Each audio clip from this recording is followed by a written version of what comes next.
All right, folks, are you serious? Are you serious? I am in Israel, in the Promised Land, actually at Shiloh. And of course, this is an incredible location. The Ark of the Covenant, actually, the tabernacle of the Lord was here right below me here for 369 years. Joshua led the children of Israel across Jordan into the Promised Land.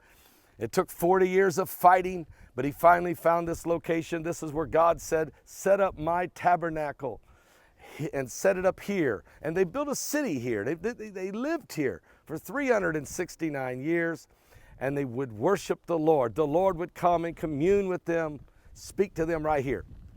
Well, the winds are blowing up here on the hill here at Shiloh, but also the winds of war are blowing around the world. I want to update you on that. One thing's for sure, before there ever was the temple built by Solomon or the second temple of King Herod's period, there was the tabernacle here at Shiloh.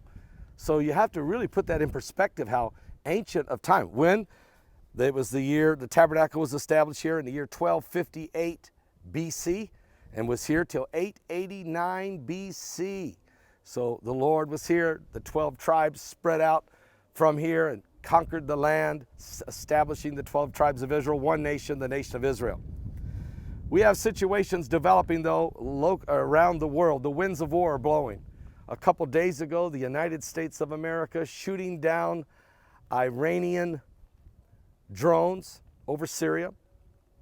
Not long after that, of course, there was more conflict. The North Koreans firing an intercontinental ballistic missile.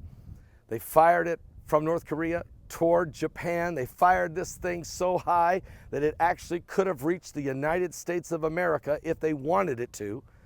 But instead, they just shot it real high and brought it right down and dropped it right in front of the Japanese city on the coast of Japan, as it was a fiery rocket coming down.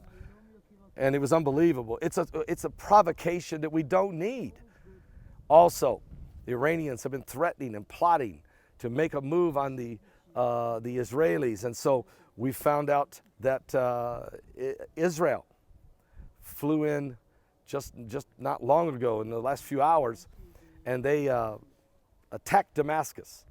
And there was some explosions there at some of those locations, military installations, locations. And there's even rumors, and this is just a rumor, and so I can't confirm it, but possibly one of the top generals of Iran, the top man, the one who took over for Qasem Soleimani, that Trump took out.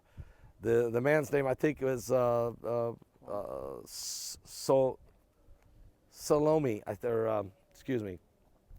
Kwame. I can't remember. I'll try to get that back. Israel, look it up for me right now.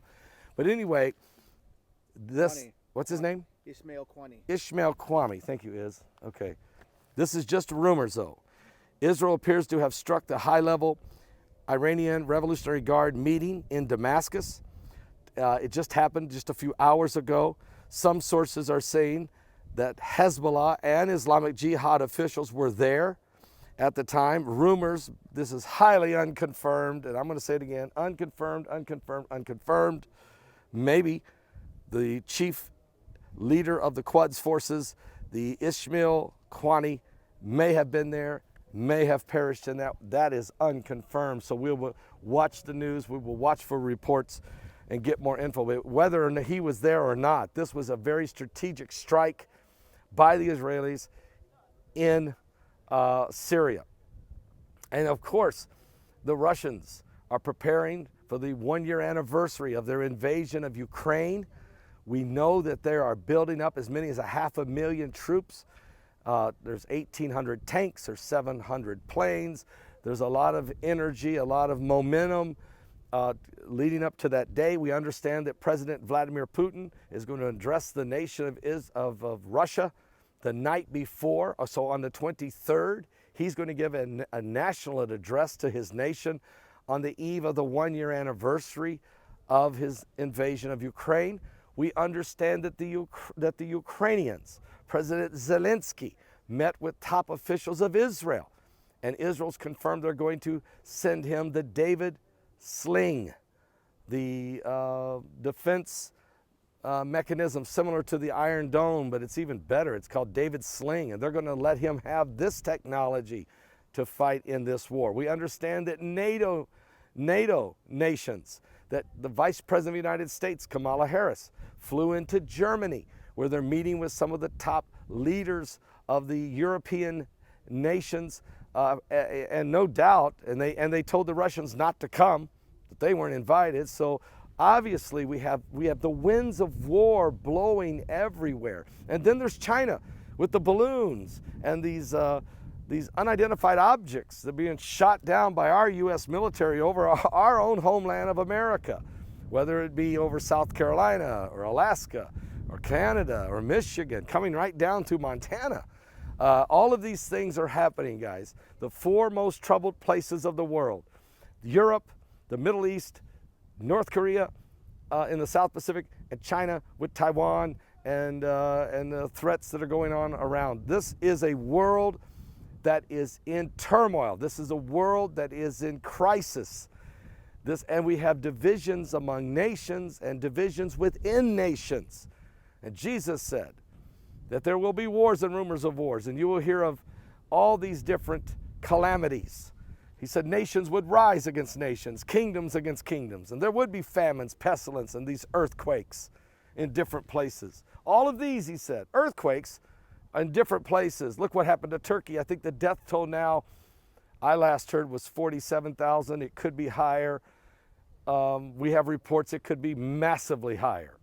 And I don't even want to bring that up yet, how high we're hearing rumors. So it's just, this is disastrous what's going on right now. But I want to report this to you, even though I just recorded a very large segment of the history of Shiloh, where I'm at right now, and how this will be airing on television in a few weeks.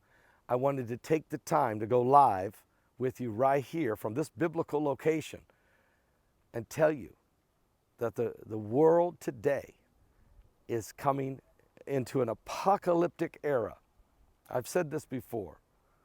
We're on the brink of the beast. We're on the edge of eternity. We are in the apocalyptic era. There's something biblical going on with the signs of the second coming of Christ. So reporting to you live from Shiloh here in Israel, I'm Pastor Paul Begley. Are you serious?